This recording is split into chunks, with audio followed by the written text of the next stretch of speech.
Imagine for a moment, what if the tree of knowledge in the Garden of Eden wasn't just a metaphor, but a literal, mind-altering mushroom?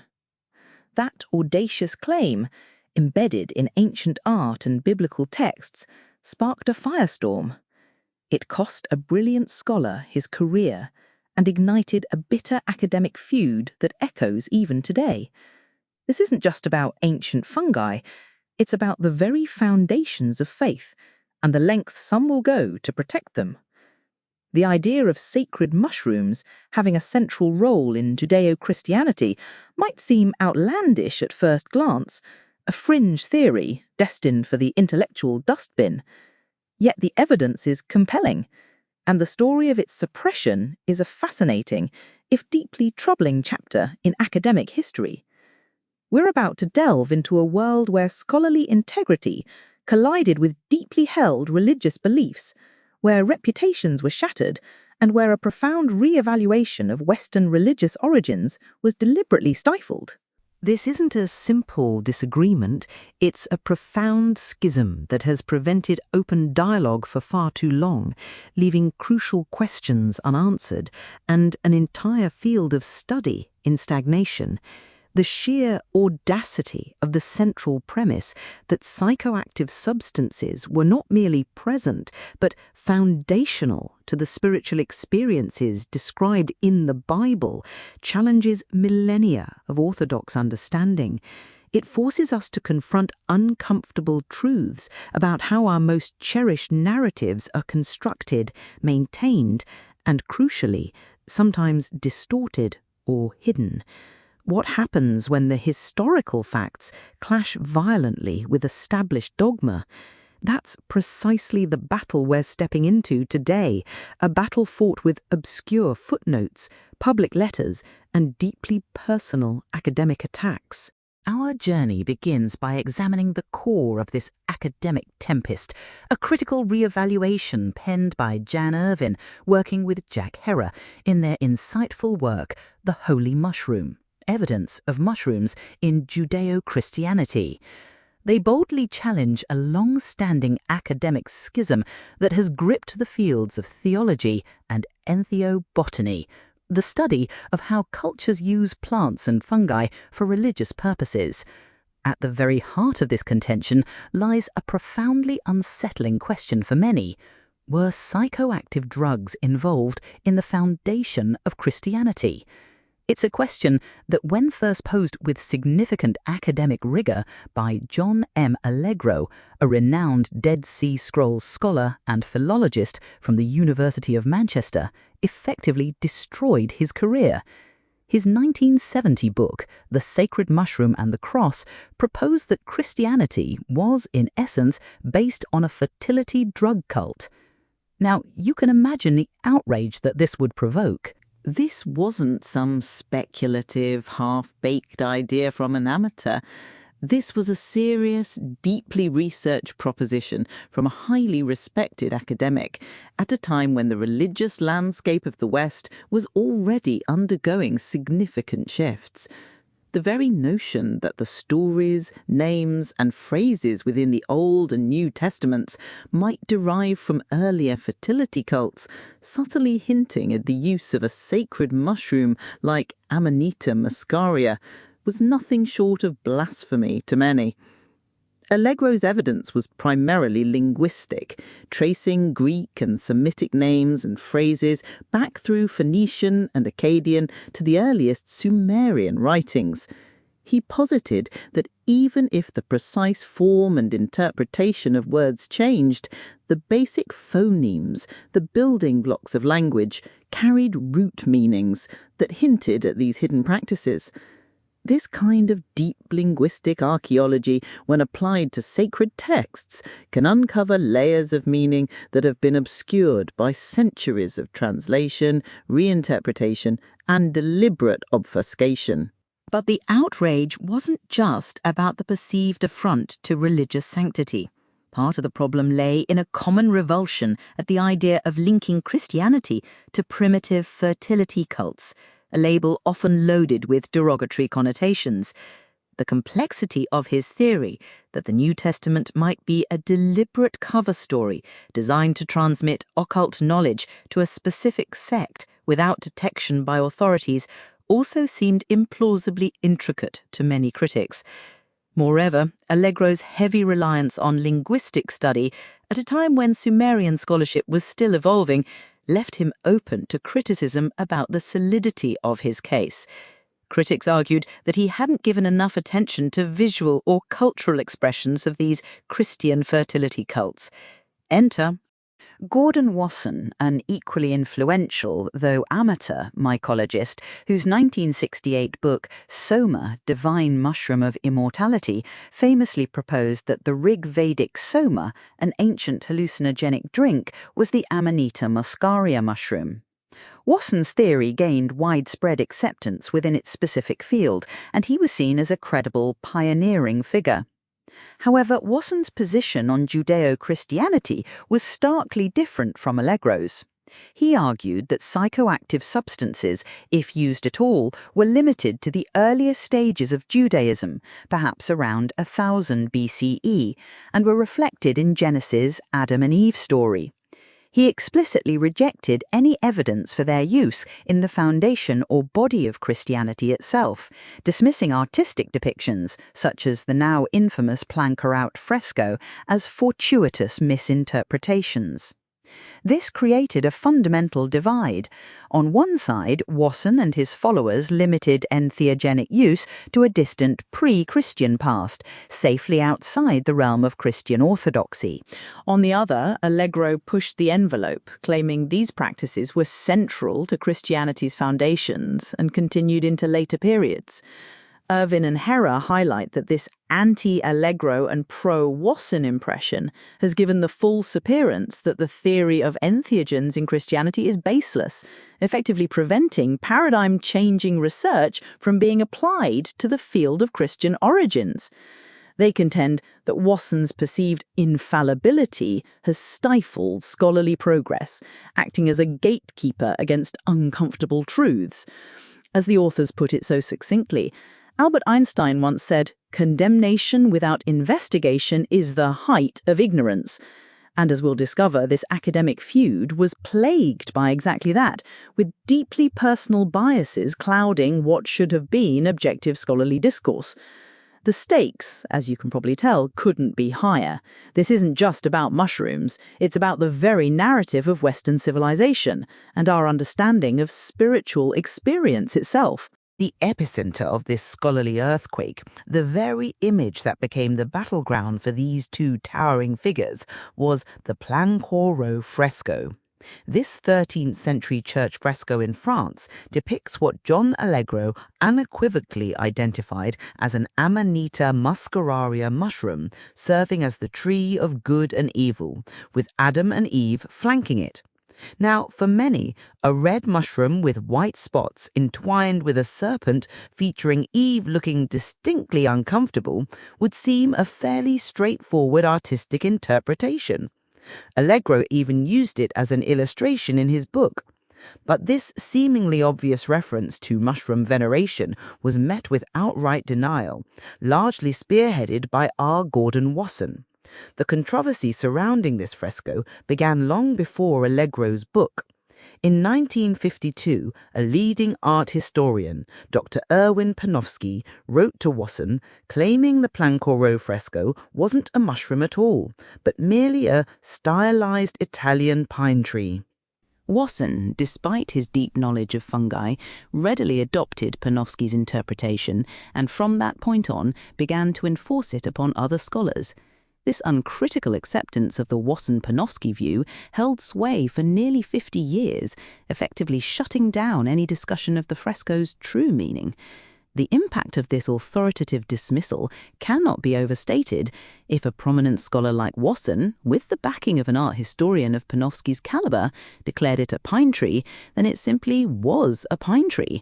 Any alternative interpretation, no matter how visually apparent, was immediately relegated to the realm of fringe speculation.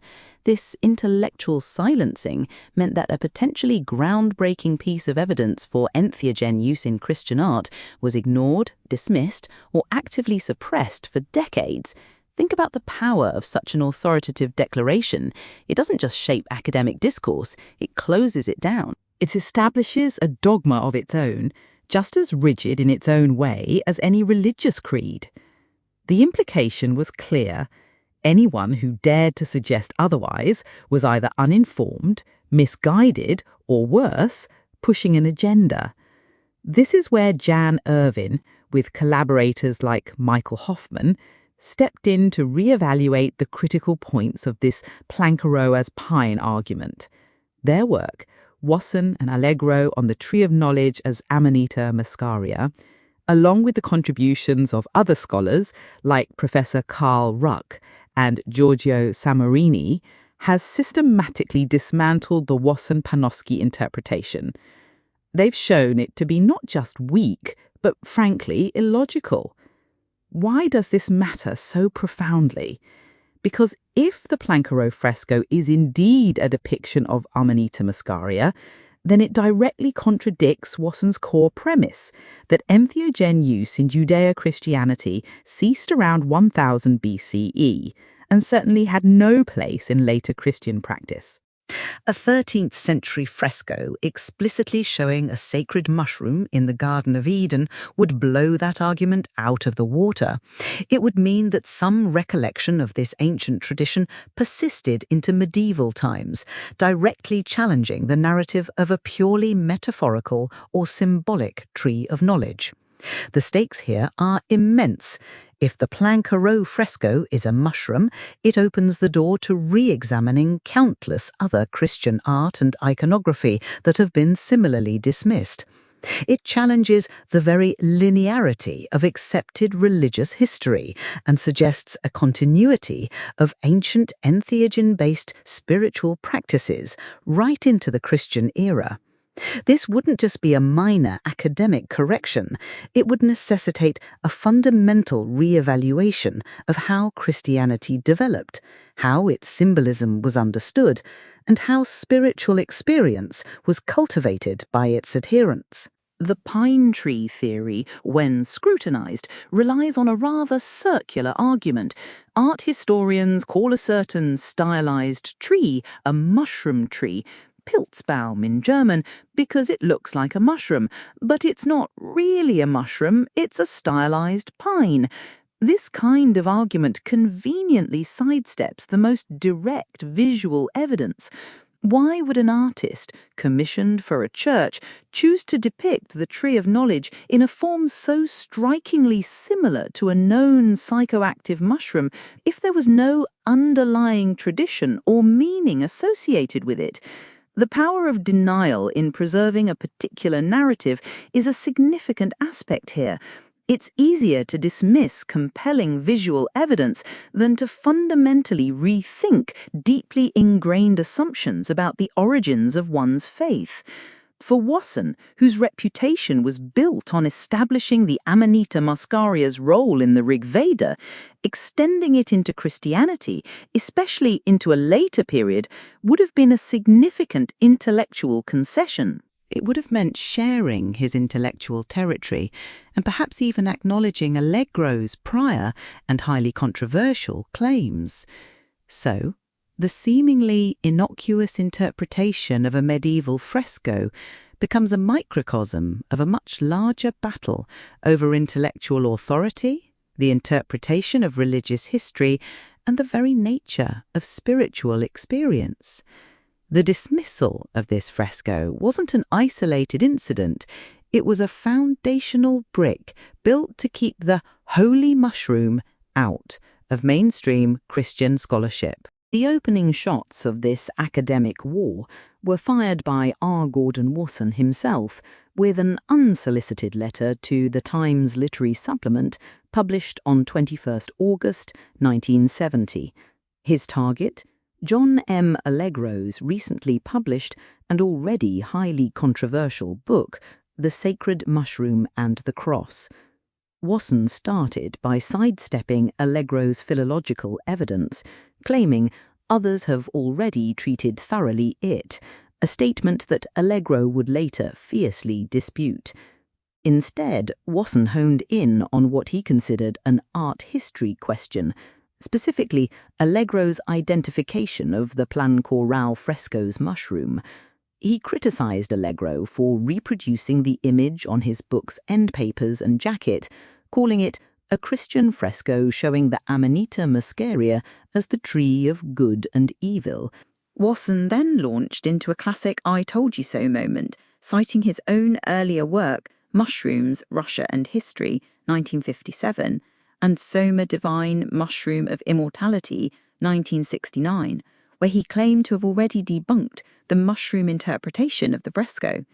He dramatically unveiled a letter from Irvin Panofsky, written back in 1952, which asserted that the plant in this fresco has nothing whatever to do with mushrooms, and the similarity with Amanita muscaria is purely fortuitous.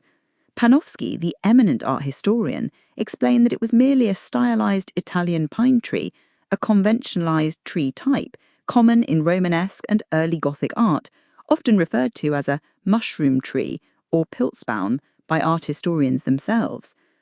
The crux of Wasson's argument was that mycologists speak only to each other and never to art historians, leading to this blunder. He then took a pointed jab at Allegro, stating, Mr. Allegro is not a mycologist, but if anything, a cultural historian, implying that Allegro should have deferred to art historians like Panofsky. Now let's unpack the sheer irony and arrogance embedded in this initial salvo. Wasson, a former vice president at J.P. Morgan, was an amateur mycologist. He wasn't formally trained as a mycologist, an art historian, or a philologist, yet he wielded his considerable influence to dictate interpretations across multiple disciplines.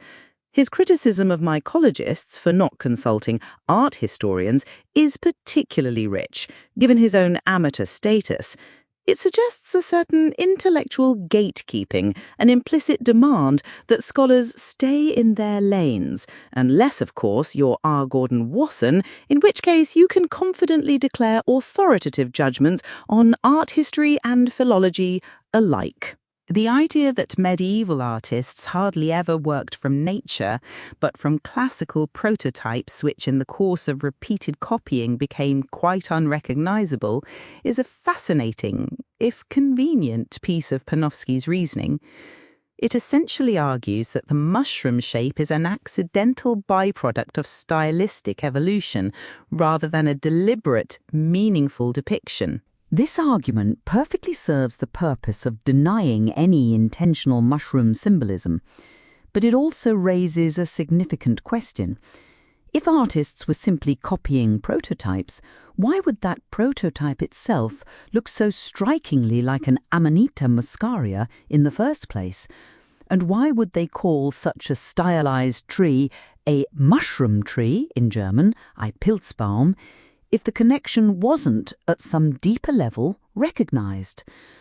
This initial public attack by Wasson set a combative tone.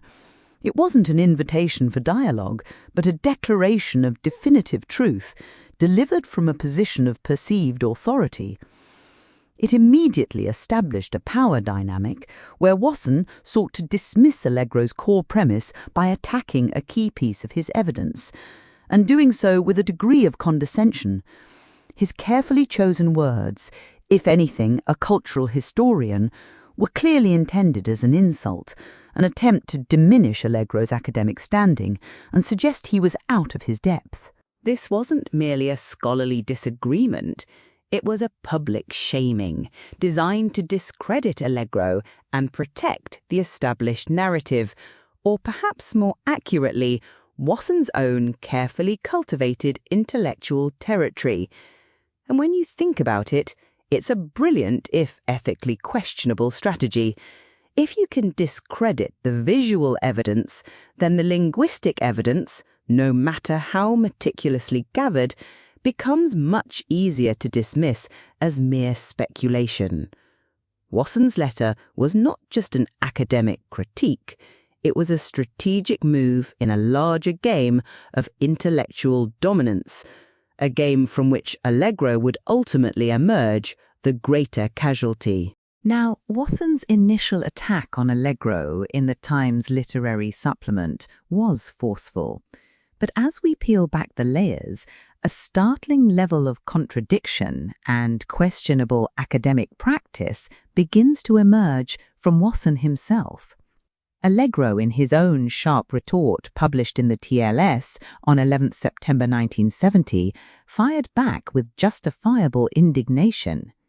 He questioned Wasson's thoroughness, asking if it was too much to hope that persons who presumed to comment critically on my book would read it thoroughly first. This was a damning indictment. Allegro pointed out that Wasson's objections to the Plaincourault fresco were quoted verbatim in footnote 20 to chapter 9 of Allegro's own book, meaning Allegro had already addressed Wasson's position.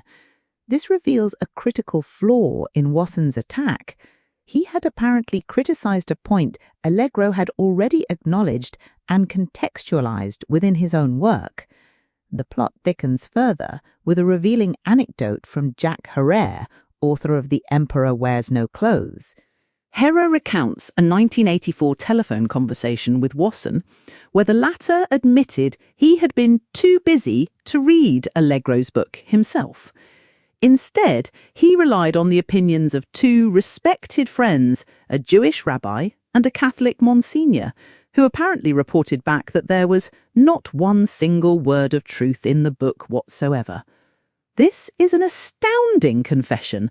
A prominent scholar, whose own work significantly advanced the field of entheobotany, dismissed another scholar's groundbreaking thesis based on second-hand, religiously biased hearsay, rather than direct engagement with the material. This isn't just poor academic practice, it's a profound betrayal of intellectual honesty. It demonstrates a preemptive dismissal, driven by an apparent fear of challenging established religious narratives rather than a genuine pursuit of truth. The implications here are huge. How many other academic debates are swayed not by reasoned argument and direct study, but by personal biases and uncritical reliance on others' authority? In this case, it allowed Wasson to maintain his comfortable position, limiting entheogen use to ancient, safely non-Christian contexts, without having to grapple with Allegro's uncomfortable implications for Christianity itself. Allegro, with his brief but pointed response, had actually scored a significant intellectual victory. He had found a quote from Wasson, published in a second edition of John Ramsbottom's Mushrooms and Toadstools, where Wasson had stated, "Rightly or wrongly, for almost a half-century mycologists have been under a misapprehension on this matter regarding the Plaincourault fresco." This "rightly or wrongly" phrase, originally from a private letter Wasson had sent to Ramsbottom in 1953, revealed Wasson's own internal uncertainty about the fresco's interpretation. By quoting Wasson's own equivocation, Allegro publicly exposed the cracks in Wasson's seemingly confident stance. It was, from a purely intellectual standpoint, a brilliant move, using the opponent's own words to undermine their authority. However, Allegro's rebuttal, while technically complete, was perhaps too subtle, too vague for public reading, as Irvin notes. Had Allegro reprinted Wasson's entire letter to Ramsbottom in the TLS with full commentary, his reputation would have been strengthened and Wasson's considerably weakened. Instead, the wider public and even much of academia missed the nuance of Allegro's point. But Wasson, crucially, did not. He was, by all accounts, furious. His rage stemmed from being caught in a clear contradiction, his private doubts exposed in the public sphere, used by a scholar he was attempting to discredit. This wasn't just about an academic point, it was about professional pride, intellectual territory, and perhaps a deeper discomfort with the implications of Allegro's work. It reveals how profoundly personal academic disputes can become, especially when challenging deeply entrenched beliefs. The stage was set for an even more aggressive counterattack from Wasson, one that would move beyond scholarly critique into the realm of personal vilification. Wasson's fury, ignited by Allegro's public exposure of his contradictory stance, quickly manifested in a series of highly strategic and deeply personal manoeuvres. On 14th September 1970, just days after Allegro's counter-argument appeared in the TLS, Wasson dispatched a private letter directly to Allegro. In this letter, he attempts an almost conciliatory yet subtly probing tone. He claims to finally understand Allegro's obscure footnote, stating he'd found nothing in his own published work that matched the attributed words. He then recounts the story of his 1953 letter to Ramsbottom, explaining how his private letter, not drafted for publication, was unexpectedly printed in the second edition of Ramsbottom's book. Wasson attempts to paint himself as the victim of Ramsbottom's impropriety, expressing surprise that his private words had been used against him. He even tries to find common ground with Allegro, writing, "Though we are utterly opposed to each other on the role played by the fly agaric, we agree that it was important. I think we can correspond with each other in friendly terms, like opposing counsel, after hammering each other all day in court, who meet for a drink together in a bar before going home." This analogy, while superficially suggesting civility, also carries a subtext of a brutal legal battle where Allegro had perhaps inflicted some blows.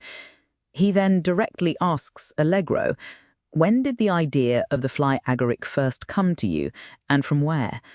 This is more than polite curiosity. It's an attempt to ascertain the genesis of Allegro's ideas, perhaps to look for a link to his own work, or to find a vulnerability. What's truly remarkable, and ethically questionable, is what Wasson did next. Just 2 days later, on 16th September, before Allegro could possibly have received or responded to the private letter sent from the US, Wasson dispatched another letter to Arthur Crooke, the editor of the TLS, and a much more scathing public attack, which was published on 25th September. In his cover note to Crooke, Wasson suggests, "I think Allegro must have got his idea of the fly agaric from us, yet his book does not show any influence by us apart from the fly agaric." This is a masterclass in passive-aggressive intellectual theft. He simultaneously claims Allegro was influenced by him and that his book shows no such influence, leaving the editor to infer plagiarism while maintaining plausible deniability. This proactive public attack, effectively gagging Allegro before he could respond to the private letter, demonstrates a profound lack of academic integrity and a ruthless desire to control the narrative. Wasson was clearly not interested in a friendly correspondence over drinks.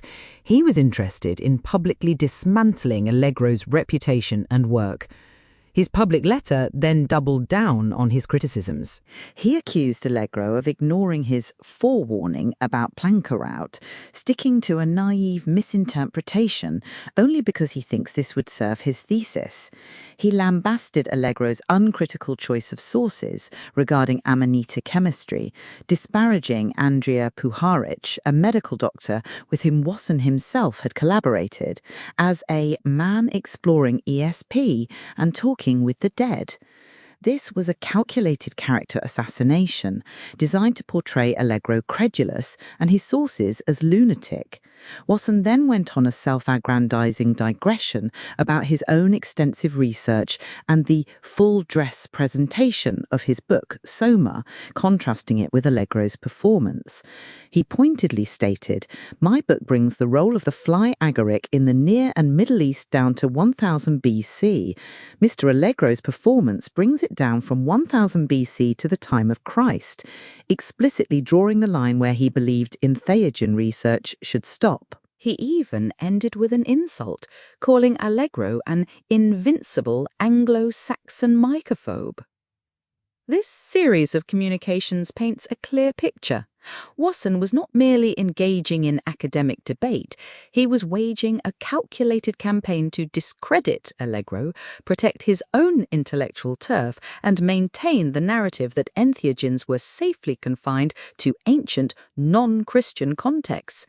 The speed and method of his public attacks, coupled with the private, disarming letter, highlight a strategic and deeply personal vendetta. It was a classic case of shooting the messenger when the message was simply too uncomfortable to accept, especially when that message directly challenged the perceived purity of Christian origins. One of Wasson's primary lines of attack against Allegro beyond the Plaincourault fresco centered on the chemistry and effects of the Amanita muscaria mushroom. Wasson, in his TLS letter, derided Allegro for his uncritical choice of sources on the chemistry of the fly agaric, specifically lambasting Allegro for citing Andrea Pluharich. Wasson snidely dismissed Pluharich as a man not a chemist who was at the time exploring ESP and talking with the dead, especially with an Egyptian priest belonging to the family of a 4th dynasty pharaoh. He then went on to correct Allegro's claims about muscarine, atropine and butonin being the active agents, asserting that these were either present in negligible amounts, doubtful or entirely absent, and that the true agents were ibotenic acid, muscimol and muscazone. This seems like a legitimate scientific critique, doesn't it? But here's where the shadow side of this academic feud truly emerges. Wasson's attack on Pluharich, delivered with such venom, conveniently omitted several crucial facts. Pluharich was, in fact, a medical doctor who had worked for the US military, even serving as captain of the Army Chemical Center at Edgewood, Maryland. More strikingly, Wasson himself had collaborated with Pluharich's in 1955, agreeing to partake in Pluharich's ESP experiments involving mushrooms in Mexico. This makes Wasson's public dismissal of Pluharich as a fringe lunatic deeply hypocritical and disingenuous. It reveals a deliberate attempt to discredit Allegro by association, using selective information to paint a distorted picture. Pluharich's background, far from being that of a mere amateur, suggested a certain authority in chemical and medical matters, an authority Wasson chose to ignore for his own tactical advantage. Now, let's look at Allegro's actual sources for the Amanita's chemistry and effects. He cited esteemed scholars like John Ramsbottom, Robert Graves, Andrea Pluharich, and Richard Evans Schultes. What Irvin's research reveals is that these respected figures themselves presented conflicting and evolving information about the Amanita muscaria's chemical composition at the time. For instance, Ramsbottom, while a professional mycologist, stated that the chemical structure of the Amanita's active principles was not yet ascertained in his 1953-54 book. He then went on to list muscarine, atropine and mycetoatropine as key components. Similarly, Pluharich, in his 1959 book, claimed to have re-examined the chemicals himself, confirming the presence of muscarine, atropine and bufotonin. Yet it appears he relied on outdated literature. Schultes, in his 1969 Science article, correctly identified muscimol and ibotenic acid, but still blurred the lines by stating other as yet uncharacterized principles may take part in the toxicity. This was not a clear-cut scientific consensus. The landscape of Amanita chemistry in the 1960s was, frankly, a mess of conflicting reports and ongoing research. For Allegro, a philologist, navigating this scientific uncertainty would have been incredibly challenging. He naturally gravitated towards sources that were widely published and seemingly authoritative at the time. He wasn't deliberately ignorant of new findings. He was likely confused by the sheer volume of contradictory information, some of which even came from scholars Wasson himself respected or collaborated with. The berserker rage debate further illustrates this point. Allegro, drawing on Ramsbottom, Graves, and Schultes, referenced the idea that Amanita muscaria might have induced the famed berserker fury in ancient Norsemen. Yet Wasson, in his 1968 Soma, explicitly argued against this, stating there was nothing that suggests the berserk raging of the Vikings in his Siberian accounts, and that murderous ferocity is conspicuously absent from our eyewitness accounts of fly agaric eating in Siberia. However, even this position of Wasson's has been challenged, with later evidence and scholars like Carl Ruck and Mark Lewis pointing to reports that Amanita muscaria can indeed occasion violence, including a documented case of a student going on a ferocious rampage after accidental ingestion. So Wasson's attacks on Allegro regarding chemical composition and berserker rage were not only hypocritical, given his own past associations and the contemporary scientific confusion, but also, in some cases, factually dubious. He selectively chose which scholarly errors to condemn, weaponizing them against Allegro while ignoring similar errors or uncertainties in the work of his own associates. This reveals less about Allegro's scientific acumen and more about Wasson's willingness to manipulate scientific discourse to achieve his personal and intellectual objectives.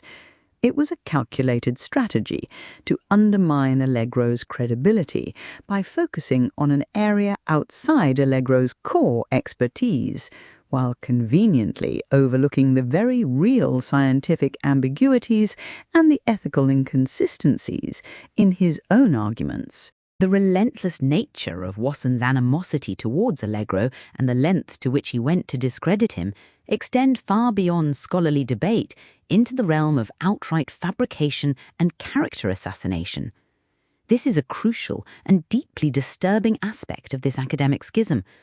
Some scholars, notably Carl Ruck and Mark Hoffman, have attempted to paint a picture of Wasson as someone who was changing his opinion about Allegro and even intrigued by his work, frustrated by Allegro's unanswered attempt to initiate correspondence. However, Irvin's meticulous research demolishes this narrative entirely. The timeline of Wasson's actions, dispatching a private letter to Allegro, and then, before Allegro could possibly respond, launching public attacks in the TLS, makes it abundantly clear why Allegro would distance himself.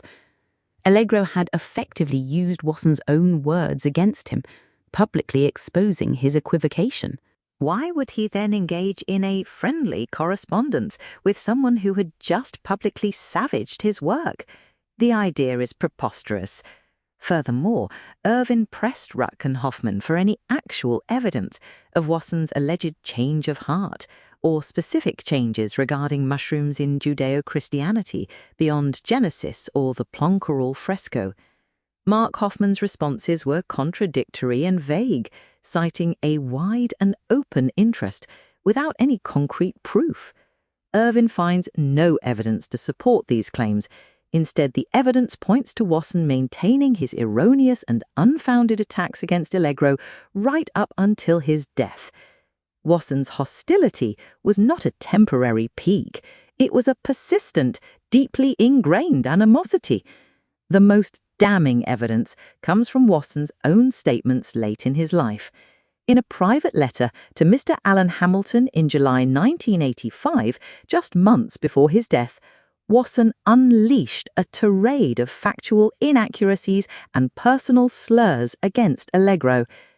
He falsely claimed Allegro was of Jewish origin, an Italian Jew, and had been elected to represent Great Britain partly because he came from a Jewish family.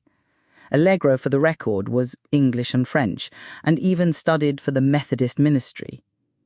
Wasson then distorted Allegro's publishing history, claiming his Dead Sea Scrolls book was not read anymore nowadays.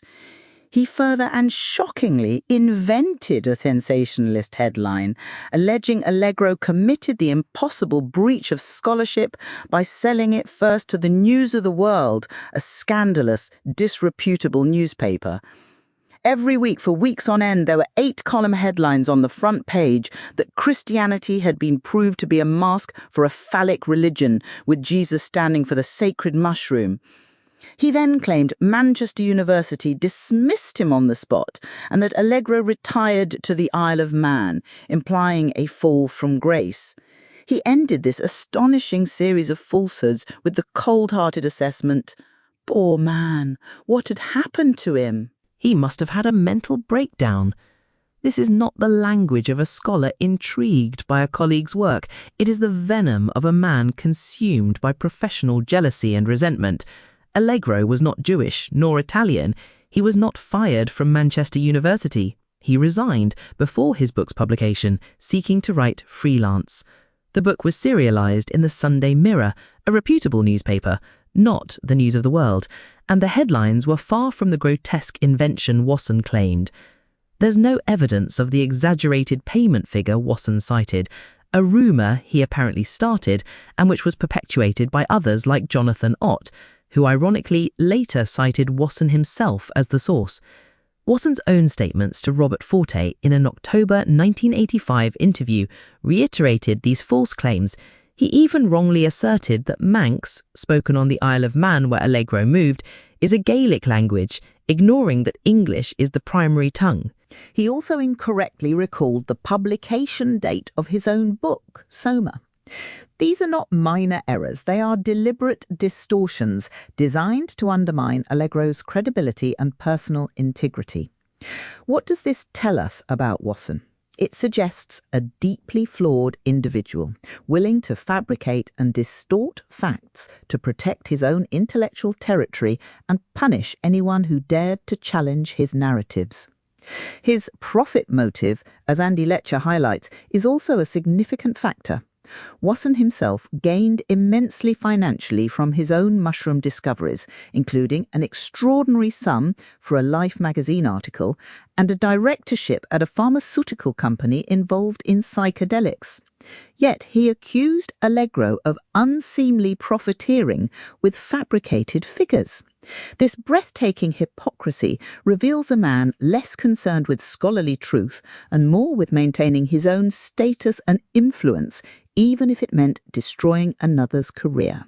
The Wasson myth, the idea of a detached, objective scholar whose criticisms of Allegro were purely academic, crumbles under the weight of this detailed scrutiny. What emerges is a portrait of a powerful figure who weaponized misinformation and personal attacks to silence a voice that was too inconvenient, too challenging, and too close to home.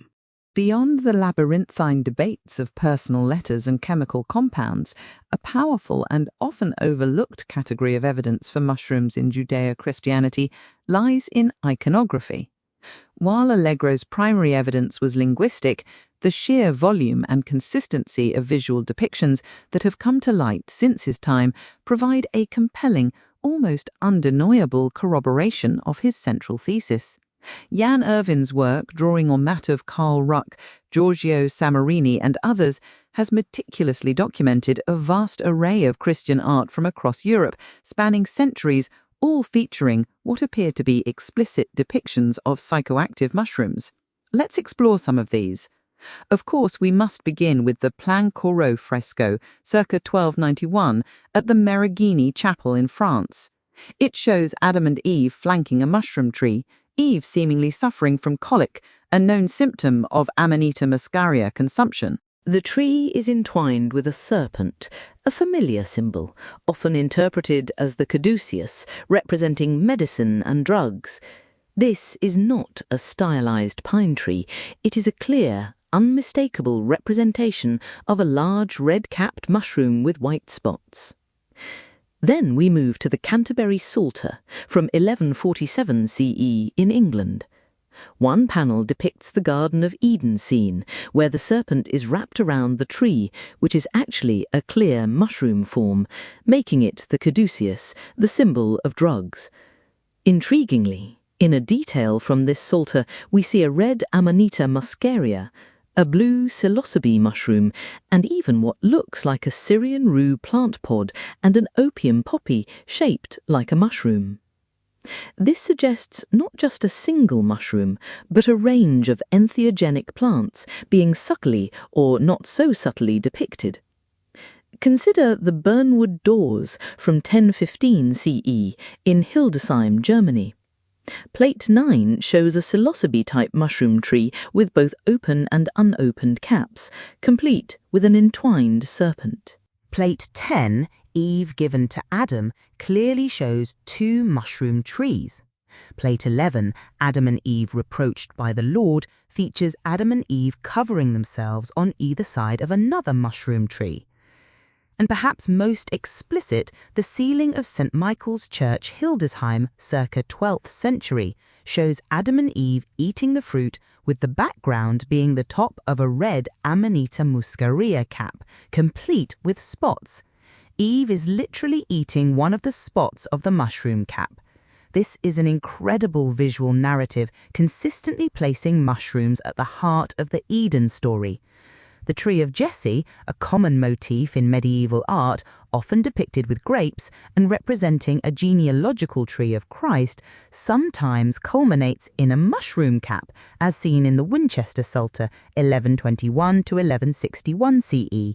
This suggests a deeper, perhaps entheogenic interpretation of the tree's purpose relating to spiritual vision. We also find St. Mary Walburga, depicted in a tapestry holding a distinct Amanita muscaria in its young bulbous stage, complete with white spots.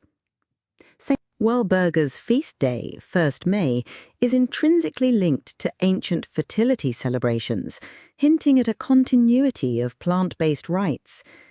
Even the Adoration of the Magi by Juan Bautista Maino, circa 1569 to 1449, subtly features two mushrooms in the foreground. And in the Crucifixion from the Arundel Psalter, 1073 CE, Jesus is on the cross, flanked not by thieves, but by two mushroom trees, one with visible spots. This transforms the crucifixion scene into something entirely different, a profound, almost alchemical spiritual event. These aren't isolated instances. From the Egberti Codex, 980 CE, showing blind Bartimaeus receiving sight under a mushroom tree, to the Sermon on the Mount, 1010 CE, depicting men worshipping a mushroom-capped tree, the evidence is pervasive. It appears in the profane music capital at Vézelay Cathedral, 12th century, where a spotted mushroom is under a flute player, and on the same cathedral at the top of the pagan's sacred tree, nave capital 24.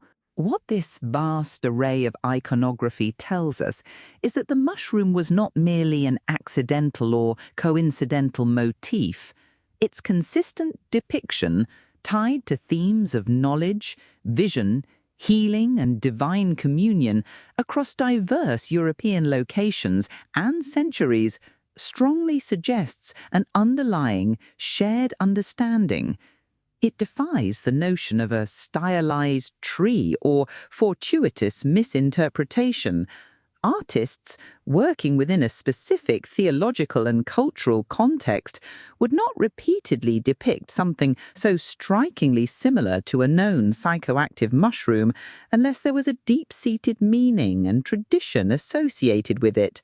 This isn't just about challenging Wasson's narrative, it's about reclaiming a hidden history of spiritual practice, suggesting that the holy mushroom might have been a much more central, albeit often concealed, element of Judeo-Christianity than previously acknowledged. The art and its silent visual language speaks volumes, pushing back against centuries of deliberate denial and inviting us to look closer, to see what has been hidden in plain sight. While the iconographic evidence is undeniably compelling, pushing the visual argument far beyond what Allegro could have amassed in his time, the most definitive proof for the holy mushroom in Christianity comes from an unexpected textual discovery. Imagine for a moment the excitement of uncovering an explicit mention of a sacred mushroom within a historical Christian document. This is precisely what Professor Harvey Goldblatt of Yale University found in a rare, obscure 16th century text called The Epistle to the Renegade Ishops by Ivan Vysentsy. Discovered in the Ukraine, but originating from the Xiropotamu monastery on Mount Athos in Greece, this text discusses the 40 martyrs of Sebaste. It contains a passage that irrevocably changes the landscape of this debate. There began to grow from the foot of the holy table a holy mushroom with its cap in the shape of 40 apples, which ascended over the holy table and overshadowed the entire sanctuary. And for this most glorious miracle, all present gave glory to God and to the 40 martyrs. And then all the infirm found in the cloister were healed through the possibility of tasting the holy mushroom. And this miracle was pronounced throughout the entire ecumene. Now, let's pause here. This isn't metaphorical language. This isn't subtle symbolism. This is an explicit, unambiguous description of a holy mushroom appearing, performing miracles, and being tasted for healing, with its existence and miraculous nature pronounced throughout the entire ecumene, meaning throughout the known Christian world. This textual smoking gun, for want of a better term, directly challenges Wasson's steadfast contention that entheogens were not part of Christianity, and certainly not beyond 1000 BCE. The fact that this holy mushroom was recognized immediately by the pious, with no question as to its nature, suggests a pre-existing cultural familiarity and reverence. They don't ask, "What is this strange fungus?" They immediately identify it as a holy mushroom. This strongly implies a continuous, widespread understanding and tradition of sacred fungi within Christian practices, a tradition that was far from limited to fringe heretical sects. The monastery of Xiropotamu, where this text originated, was dedicated to the 40 martyrs and is associated with the Knights of Malta, a sanctioned Catholic order based in Vatican City to this day. This is hardly a heretical sect, it is a mainstream authoritative branch of Christianity. This textual evidence catapults the discussion from speculation and interpretation into verifiable historical fact, providing a direct link between mushrooms and Christian spiritual practice in a way that Allegro could only hypothesize. But the story doesn't end with Christianity. The use of sacred fungi or their analogues also extends into Judaism and Islam. Professor Benny Shallon in Biblical Entheogens highlights medieval Jewish scholar Rabbeinu Bechaye ben Asher, who wrote about purest of foods created at the dawn of creation to facilitate higher knowledge, explicitly linking this to the biblical tree of knowledge and to psychoactive drugs. He even suggested that manna, the miraculous food from heaven, possessed such qualities. Professor John Rush further solidifies this for Islam in Failed God, revealing that the Muslim prophet Muhammad himself believed manna was a kind of mushroom sent by God to Moses. Muhammad stated, "Mushrooms are a kind of manna that God sent to Moses so that we can see," while some tried to reinterpret this as a remedy for sore eyes. Rush convincingly argues that manna in the Quran always references a magical, spiritually significant substance used for spiritual ailments and to convert the faithless non-believer through a hallucinogenic experience. This interconnected evidence, spanning Christianity, Judaism, and Islam, dismantles the artificial boundaries Wasson tried to impose, revealing a much broader, continuous history of entheogen use in the Abrahamic traditions. However, a common objection to these theories is the dismissal of drug-induced experiences as somehow less real or spiritually valid than spontaneous mystical states. This is where modern science offers a powerful corroboration. The Johns Hopkins University studies on psilocybin, the active ingredient in psilocybe mushrooms, led by Griffiths et al., provide crucial clinical evidence. Their 2006 study, Psilocybin Can Occasion Mystical-Type Experiences Having Substantial and Sustained Personal Meaning and Spiritual Significance, found that when administered under supportive conditions, psilocybin reliably induced experiences similar to spontaneously occurring mystical states. A follow-up study in 2008 confirmed these findings. 58 to 67% of participants rated the psilocybin experience among the 5 most personally meaningful and spiritually significant of their lives 14 months later, with 64% reporting increased well-being. This scientific validation is paramount. It demonstrates that these substances are not mere recreational drugs, but powerful catalysts for profound, genuine spiritual experiences indistinguishable in their phenomenology and lasting impact from naturally occurring mystical states. This clinical evidence directly addresses the skepticism that a drug could cause a real religious experience, bridging the gap between ancient practices and modern understanding. With iconography, explicit textual evidence, and scientific validation now in hand, the arguments against Allegro's thesis and against the broader concept of entheogens in Judeo-Christianity become increasingly untenable. The denial, as Andy Letcher observed about Mexican mushroom practices, seems to be the initial, almost instinctive scholarly response, despite mounting evidence. So where does all this leave us? Having delved into the complex and often contentious history surrounding John M. Allegro's and R. Gordon Wasson's theories, it becomes abundantly clear that Allegro's scholarship, often maligned and dismissed, deserves a profound re-evaluation. Jan Irvin and Jack Harrah's meticulous work in The Holy Mushroom leaves little doubt that Allegro, far from being a lunatic or a joke, was a groundbreaking scholar whose insights were simply ahead of their time and, tragically, actively suppressed. We've seen how Allegro technically, if subtly, countered Wasson's initial public attacks, using Wasson's own words against him. Wasson, it appears, was indeed bitter, perhaps more concerned with maintaining his status as the expert than with pursuing truth, particularly when that truth challenged his carefully constructed narrative of entheogens being safely confined to a distant pre-Christian past. The Wasson-Panofsky claim regarding the Plaincourault fresco, for so long an unassailable dogma, has been thoroughly debunked by subsequent scholarship from Giorgio Samarini, Carl Ruck, Michael Hoffman, and, of course, Irvin himself.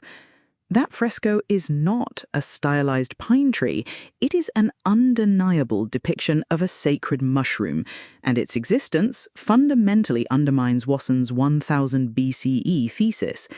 Crucially, the narrative that Wasson was changing his mind or becoming intrigued by Allegro's work has been shown to be entirely without foundation. Wasson's private letters and interviews, conducted right up until his death, reveal a consistent, often vitriolic animosity towards Allegro, filled with factual inaccuracies and personal slurs. He never issued a retraction, never apologized.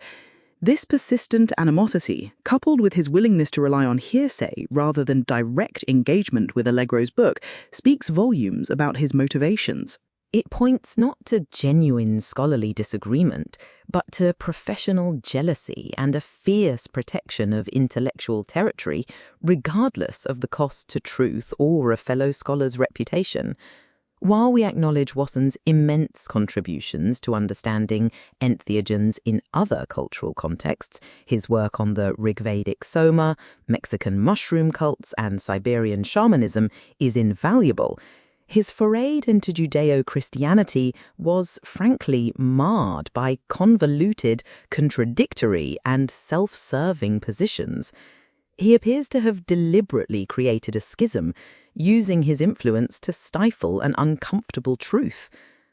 Allegro, on the other hand, made mistakes, yes, particularly regarding the complex and contradictory chemical analyses of Amanita muscaria available at the time. But these were understandable errors for a philologist navigating an evolving scientific landscape, and he, perhaps naively, relied on published experts like Puharich, who himself made similar claims. These minor errors, however, do not invalidate his core groundbreaking thesis. He wasn't relying primarily on Wasson. His deeper sources were figures like Ramsbottom and Robert Graves. The weight of the evidence presented, from the vast collection of explicit iconographic depictions across centuries and geographies to the definitive textual proof of the holy mushroom in the Epistle to the Renegade Bishops, and the powerful scientific validation of psilocybin's capacity to induce genuine mystical experiences, now solidifies Allegro's central argument. It moves the discussion from a what if to a how and why. Christianity, Judaism, and Islam, it seems, have a much deeper, hidden, and entheogen-infused history than traditional narratives have allowed. The time for dismissing Allegro's work out of hand is over. His contributions, and those of subsequent scholars like Jan Irvin, who have meticulously built upon his foundations, demand a serious and unbiased appraisal. This isn't about promoting a drug cult. It's about understanding the authentic, historically grounded spiritual technologies that shaped our religious traditions. It's about acknowledging that the quest for divine understanding has for millennia involved tangible, earthly substances capable of transforming consciousness.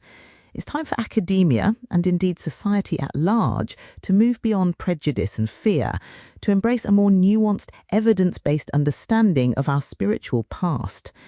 As Allegro himself profoundly stated, if even one only of the mushroom references of the cryptic phrases of the New Testament text were correct, then a new element has to be reckoned with in the nature and origin of the Christian religion. With the evidence laid bare by Jan Irvin's rigorous scholarship, the presence of the holy mushroom in Judeo-Christianity is no longer a fringe theory, but a substantiated historical reality waiting to be fully integrated into our understanding of faith. The conversation begins now, and I urge you to share this episode with anyone interested in history, spirituality, or simply the relentless pursuit of truth. It's a story that deserves to be heard, debated, and finally understood.